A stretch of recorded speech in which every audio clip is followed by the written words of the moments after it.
Greetings, one and all, and welcome to Combat Critiques. In this installment, let's have a look at the fight between Qui-Gon Jinn and Obi-Wan Kenobi versus Darth Maul from The Phantom Menace. Apologies if I speed up certain parts of the fight. Copyright is a stupid hurdle that has to be dodged. First things first, let's assess each side's objective.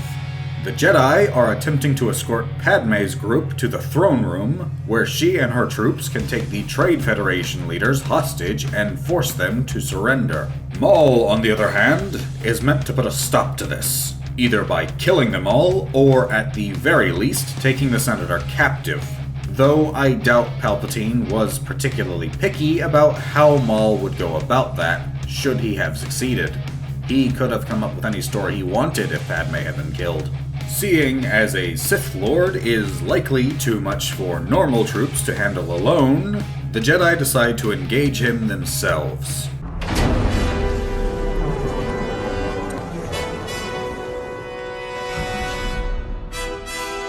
So Darth Maul makes his appearance, standing before the Jedi and the forces they're meant to be escorting, looking all dramatic and edgy. Now, just an observation. Why don't the Naboo forces just unload on him while his weapon isn't even drawn? I counted 20 people with blasters in one shot alone. If even half of them had opened fire on him right now, he'd be gone immediately. Even if he could stop some of the incoming bolts, there's no way he's stopping all of that.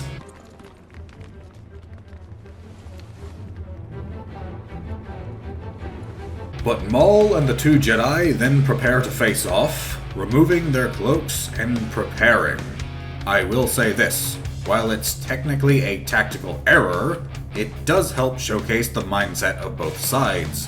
Jedi training encourages Qui-Gon and Obi-Wan to be passive, giving their opponent a chance to stand down.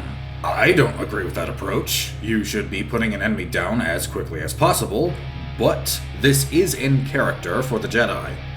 Maul, on the other hand, has been established to want a good fight. He wants to go up against Jedi and prove that he's stronger, so of course he gives them a chance to prepare. He won't prove anything by killing someone who wasn't ready.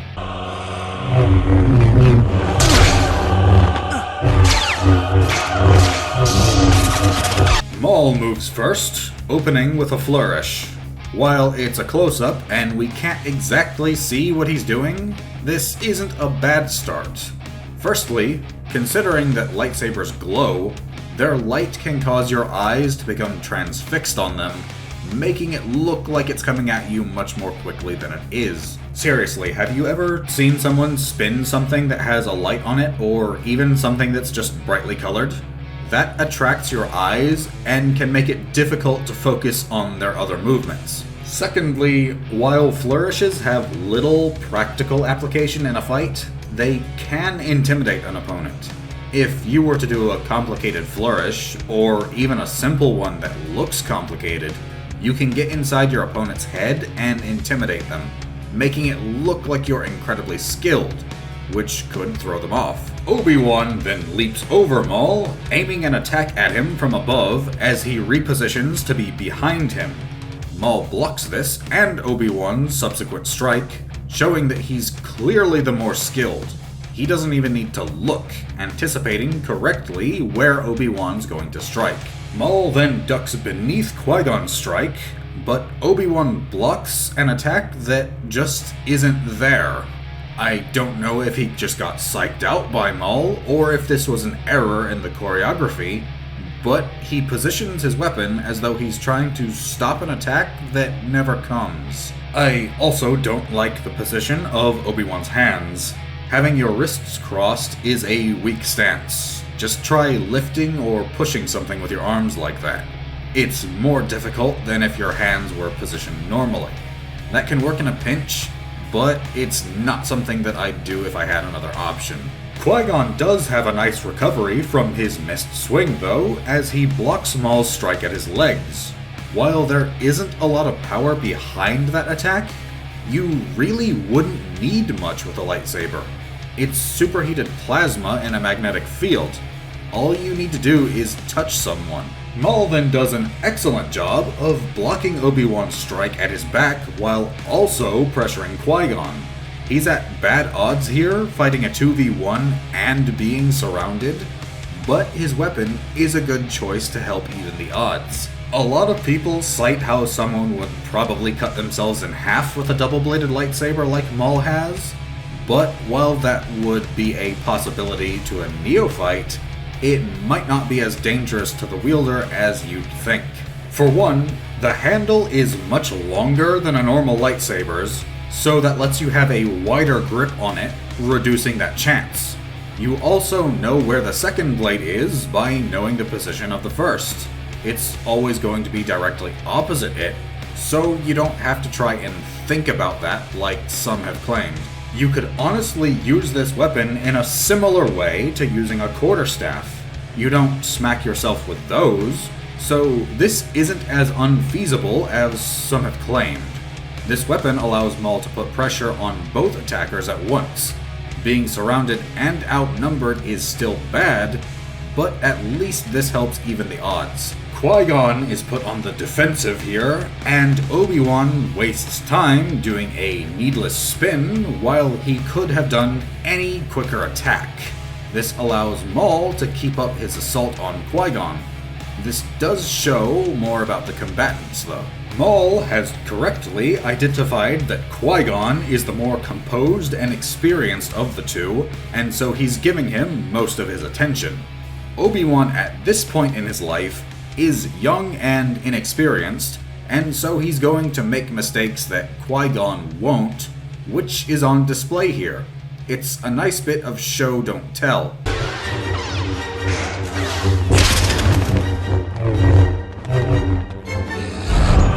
We have a break in the action though, and when we cut back to the fight, Maul has now positioned himself opposite where he had been with Qui-Gon, and Obi-Wan is now on his left flank.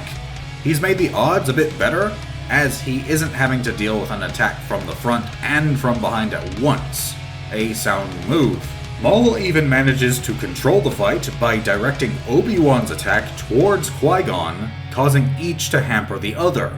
Again, this shows us that while the Jedi have been resting on their laurels, Maul has been training. He's better than either of them in a 1v1. Obi-Wan does another unnecessary spin, which allows Maul to see the attack coming and block it, while catching Qui-Gon unawares with a kick to the abdomen. Obi-Wan tries to attack again, but spins around and thus misses his window of opportunity. Maul takes the chance to reposition, and while his flip wasn't completely necessary, he does keep his lightsaber aligned with where Obi-Wan's attack was positioned, and his feet could catch him across the face if the Jedi rushed him. All in all, not a bad move. Maul then uses the Force to open the doors behind him, but Obi-Wan decides to slowly walk towards him, twirling his lightsaber as though there isn't a Sith directly in front of him. My man, Maul had to look away for a second to throw that piece of debris. Rush him, or at the very least take a defensive stance. Don't just sit there and do nothing.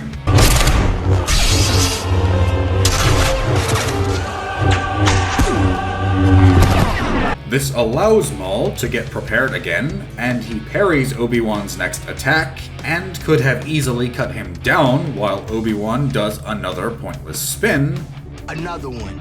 But at this point, he seems to be enjoying playing with his food, so to speak. He's showing that he's clearly outmatching the pair, and he's having fun with it. He even shows us how casually he can control Obi-Wan's blade here. Honestly, it wouldn't surprise me if he's forgotten his objective of stopping Senator Amidala. Obi-Wan then eats a foot to the face though, as his weapon was nowhere near a proper position. Just look, he was twirling it again instead of attacking or keeping his guard up. If Maul had attacked with his blade instead of his foot, Obi-Wan would have been dead.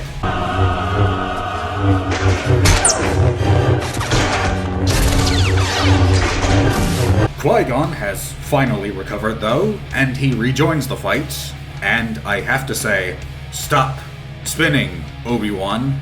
Another one. It isn't doing anything except making you more obvious. Qui-Gon is also performing some rather exaggerated swings with his own weapon. You don't need to pull it back that far. This is how Maul's beating you. Qui-Gon also starts spinning here, and if he hadn't, he could have cut Maul open. Instead, Maul now has time to react and evade. He retreats back through the door, which for a moment prevents the two from attacking him simultaneously, as it's too narrow. But Qui-Gon starts applying some pressure, and Maul's forced back into the much more open room of OSHA violations. Seriously, what is this place? It doesn't look like it serves any real purpose, and is located directly off the hangar bay. That's not even taking into account that there are no railings on any of these walkways. I guess lawsuits just aren't a thing on Naboo. It's difficult to see just what exchange happens here as Obi-Wan runs in front of the camera, but it looks like both Qui-Gon and Maul do unnecessary spins here, and Maul apparently pushes aside Qui-Gon's weapon so hard that the Jedi goes sprawling into the wall. Obi-Wan takes too long to strike, however, and Maul blocks him. Obi-Wan does a nice recovery though, and Maul only just manages to block his second attack. He does immediately turn his back, however, and once again, Another one. Maul had the chance to kill him if he'd only brought his blade up. Obi-Wan would have been cut in half vertically. But Maul does manage to block both Obi-Wan and Qui-Gon's next attacks at the same time. The two really haven't capitalized on their numbers advantage, and are attacking him from the same side. Ideally, you'd want one to flank him or attack from behind again to try and overwhelm him.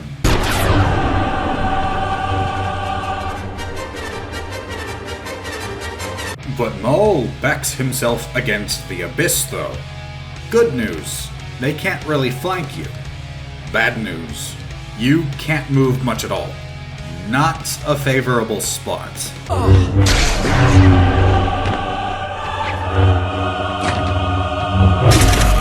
Obi-Wan does a nice feint though, pretending to attack to get Maul to move, causing Qui-Gon to nearly succeed in taking him out. Maul realizes his poor position though, and retreats back to another walkway. The Jedi pursue, and we again get to see their body language show some of their character. Qui-Gon is straight and to the point. He just jumps across. Obi-Wan is young and impulsive though, and does a flip as he jumps, leaving himself exposed. Both of them attack Maul from the front though, and he can catch both of their weapons in one block. When we cut back to the fight again though, we can see that Maul's just spinning around, occasionally throwing out attacks, but the two Jedi are mostly just standing there. If you don't pressure your opponent, then they're going to use that to their advantage, which leads me to another point. Why don't the Jedi use double-bladed lightsabers or dual wield more frequently? Yes, I know their whole peacekeeping and defensive mindset sort of discourages this, but if you're going to have a weapon, you should optimize it. I'm not saying that every Jedi should, but you'd think that especially when the Clone Wars break out, that more would be doing so. Also, if they want to be defensive, then why don't they have shields? In this very movie, the Gungans of all people have shields that can stop blaster bolts. Why they have these when it doesn't seem like they go up against blaster-wielding opponents all that often is beyond me, but you'd think that the Jedi would order these by the truckload. For that matter, why don't more forces use these things? We never see them again after this film. What gives? If I was fielding troops, I'd want some of these on the front lines.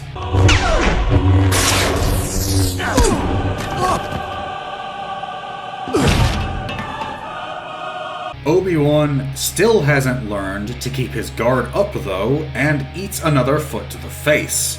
This sends him flying off the walkway and separates him from Qui-Gon for the remainder of this fight.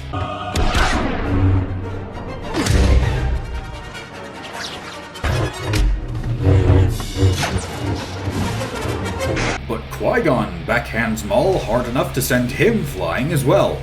Qui-Gon then leaps after him, but neither he nor Maul make an effort to attack each other until he's landed. Qui-Gon could have potentially speared Maul, and Maul had the chance to cut Qui-Gon's legs. Oh well. Instead, Maul kicks Qui-Gon instead of using his saber, which was right there. I get that you want a fight, Maul, but you can't just keep giving the Jedi second and third chances. Eventually, one of their attacks will find you. In this wide shot, we can see that Obi-Wan is just dangling there. Do you have pencil arms, my dude? Do a chin-up and get back in the fight. Maul is also mostly just using one of his blades. This counteracts the advantages of your weapon being double-sided. Strike with the other end.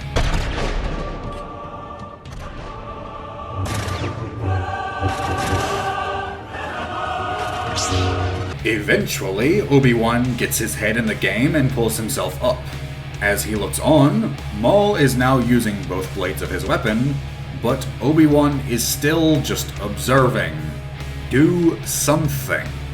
Finally, he does jump back up, and Qui-Gon has reverted to his large sweeping strikes. You don't need to move your weapon that much. It doesn't add much in terms of power, and it's easier to see coming.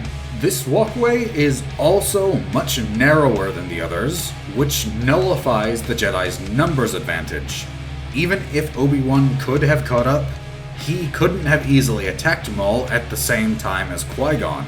Speaking of which, we see in the beginning of the movie that the Jedi can move at incredible speeds with the Force. Obi-Wan? Now would have been a great time for that. You could have prevented what comes later.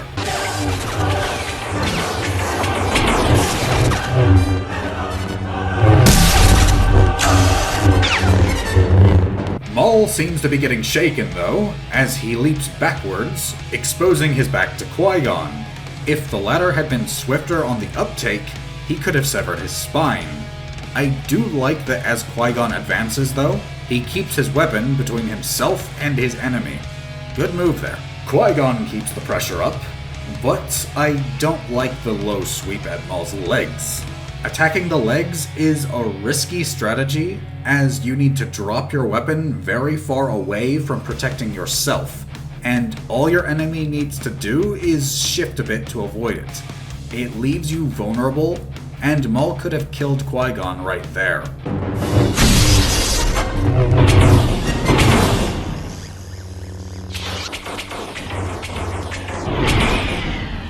Maul gets a bit shaken up, judging by his hasty retreat, but then these bizarre plasma gate things just spring up out of nowhere, separating all three combatants. Genuinely, what is the point of these things? This area is a death trap. It belongs in a Saw movie.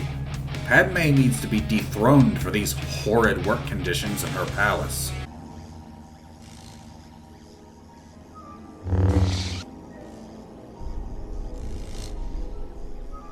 But we do get another dose of show don't tell though.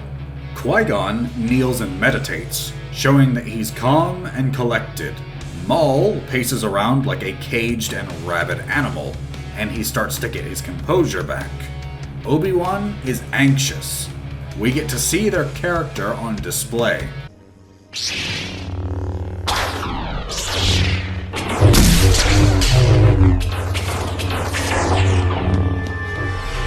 Whether through noticing the timing of these gates, or feeling it through the Force, all of the fighters begin to get ready just before they go down again. Qui-Gon is on his feet again in a heartbeat, and gives Maul a good run for his money.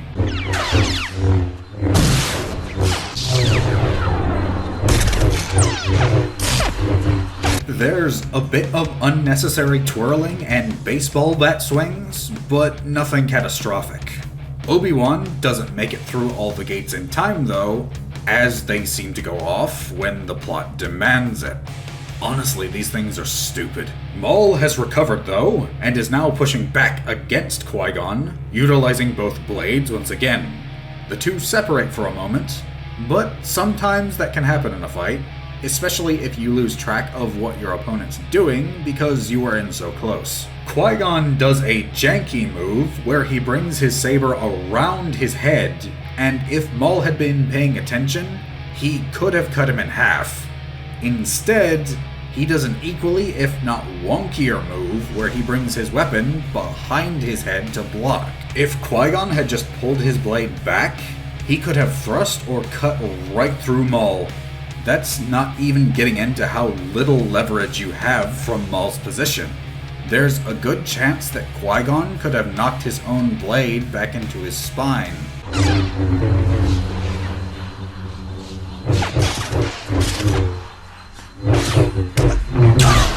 But somehow, Maul overpowers Qui-Gon, and the two have a brief stare down before going back at it. Maul then strikes what I think is supposed to be Qui-Gon's chin to stun him, but it looks more like he hit his elbows. This then gives him the opening he needs to put a blade through Qui-Gon, mortally wounding him. Take note, Disney. Lightsabers through center mass are fatal. How is that so difficult for you to understand? It's superheated plasma. That isn't something you walk away from. But I digress.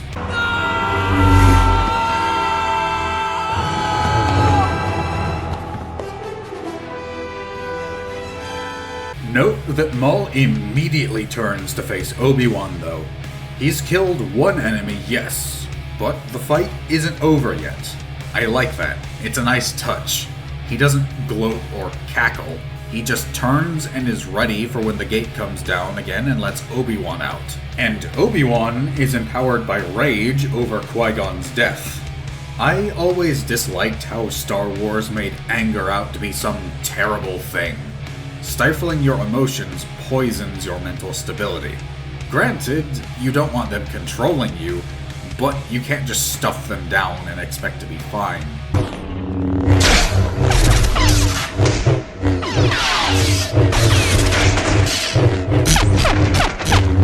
As soon as the gate comes down, Obi-Wan lays into Maul, attacking much more aggressively than before.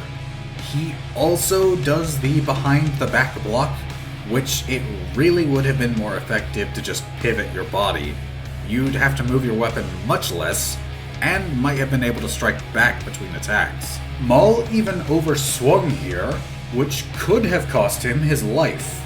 Maul does continue to meet Obi-Wan strike for strike though, and even blunders again, leaving himself exposed for a second time in this sequence. Just look at how his back is exposed to Obi-Wan. It practically has a sign on it reading "stab here."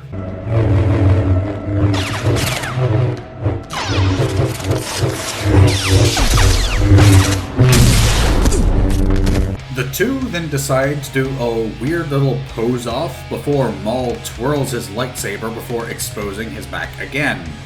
Not the soundest choice of moves. He even exposes his back again. Really, you don't ever want that to happen if you can avoid it, but he's done so several times in just a few seconds. Another one. He even does Qui-Gon's leg attack, and similarly, Obi-Wan could have struck at his head and won right here. I do like how Obi-Wan is mostly keeping his weapon up to protect himself now though. Before, he was doing a terrible job of it, but he seems to have his head in the game now. He then manages to cut Maul's weapon in half. Unfortunately, he chooses to kick him instead of capitalizing on how stunned Maul was though. No really, look at Maul. Obi-Wan had him in the palm of his hand here.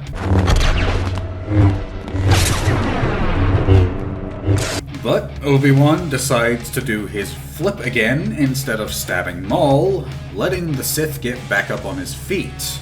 Obi-Wan even does his little flourish again when he should have been attacking. Getting his weapon cut clearly shook Maul up though, as he dashes away, throwing wild swings behind himself to keep Obi-Wan at bay.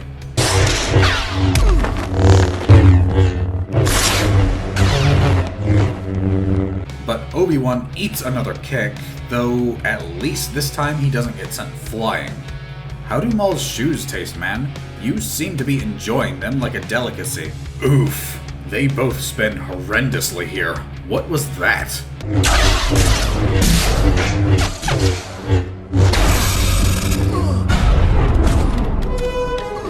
They then get into the bind here, but I have to ask, why does nobody in Star Wars ever try to pivot their blade around the point of contact with their opponents? They always resort to pushing, but instead you could either rotate your blade around the spot where it meets your enemies and try to hit them. Alternatively, you could withdraw your blade and set up another strike. But instead, they just always push. Try something different for a change. But Maul blasts Obi-Wan into this strange, bottomless pit of doom, and he's only saved by grabbing hold of a random light fixture that's here for some reason. What is this place and why does it exist? And for that matter, why don't the Jedi and Sith use the Force on each other much more in combat? Now, don't cite an offshoot book or other piece of media. A film series needs to stand on its own without relying on outside sources to answer things. Telekinesis is incredibly powerful. That should be what you try first on your enemy. And if you have telekinesis, why not just carry around 6 or a dozen lightsabers and have them all spinning towards your enemy from different angles? Nobody's blocking all that.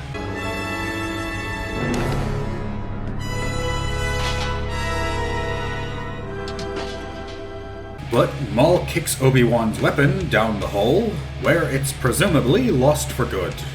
I wonder why people didn't try to resurrect that too, seeing as what they did with Maul. That was another poor decision.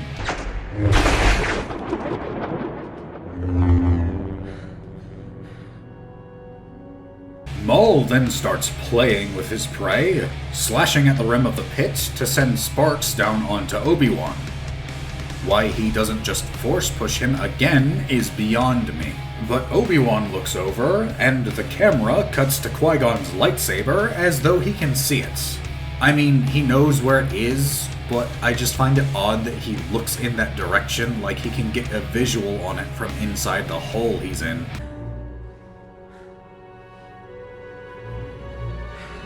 Maul clearly realizes that he's doing something, but does nothing about it. Dude, force push him again and again until he falls.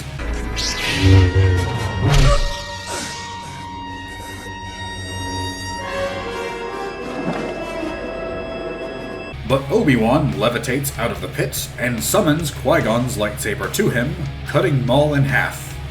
All while Maul just watches this happen. His bisected halves then fall down the pit, where he should have died, and I'm just going to pretend that he did. At this point, I wouldn't put it past Disney to have 2 Mauls. One from the top half that got new legs, and one from the bottom half that got a new upper body. It seems on brand for their level of writing skill, but that concludes this fight. Overall, not bad. There were some questionable moments and strikes, but it was still an entertaining spectacle to watch, and far beyond the gormless choreography of the sequels.